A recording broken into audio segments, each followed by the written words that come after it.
now we're going to graph some polar points. So if you look here at this first graph, we're going to graph 4 different points on this one graph. So polar graph, again, it looks like a bunch of circles. This, where we used to be the origin, that's still kind of thinking about a 0. You haven't moved any, you haven't moved out any. If we were to go out to the next circle, that would be a radius of 1, radius of 2 to the next circle, radius of 3, 4, and radius of 5. You can see more circles, you can extend this out, but,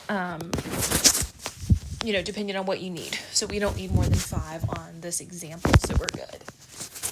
Okay. Just erase those real quick. All right. So first one, we're going to plot point A. So remember, the 4 stands for the radius, or how many circles we're going to count out. The angle is in standard position, finding that angle. So 150 degrees is in the second quadrant, right? So if we were here at 0, 150 degrees, we would go all the way around to this line. So I'm going to put a star here. That's a 150 degree line. So a radius of 4 means we're going to count out 1, 2, 3, 4. And that's where we're going to plot point A. So we found the 150 degree line and we counted out to the 4th circle. Okay. Let's plot point B.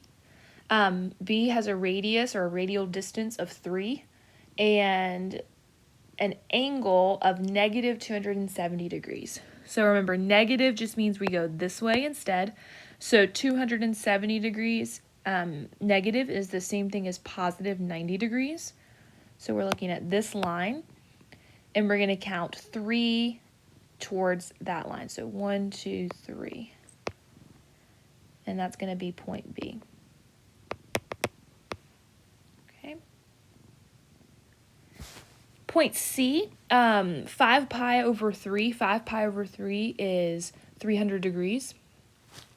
So the 300 degree line is right here. And we're counting 2 towards it, because 2 is the radial distance. Okay, so 1, 2. All right, and then last one for this graph is point D. Negative 11 pi over 6 is the angle, so that's like negative 330 degrees or positive 30 degrees. And 1 is the radial distance, so 1 circle towards that line, and that's point D. Okay? All right, let's look at the next 4, and I just separated them by 4 because I thought it was, after 4 points, it started to get to be kind of a lot. E is, and so these all have a negative radial distance, so you can see the difference. Still find the angle first, it's easier. So 30 degrees is this line. And if it had been a positive radial distance, we would have stayed in the first quadrant. But because it's a negative radial distance, you go backwards on that line. So you're actually going to be going towards the 210 degree line. So you're going to count 1, 2. Okay. Let's see another negative radial distance. Let's look at point F. Negative 135 degrees is right here. If we were counting a positive radial distance, we would stay in the 3rd quadrant and count 4 circles on that line.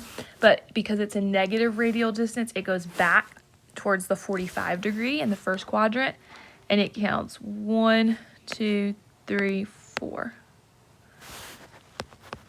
Okay. Point G, 2 pi over 3. It's right here. But it's a negative radial distance, so count back 3. 1, 2, 3. And then point H, negative 4 pi over 3 is the angle. Well, negative 4 pi over 3 is the same thing as positive 2 pi over 3. And then it's counting back 3, so it actually puts us at the same place that G is. So there's different ways to write the same point. In fact, you can see it pretty much any combination to get to a point. You can see a positive radial distance and a positive angle, a negative radial distance and a negative angle, or you can see one of each to get to that point.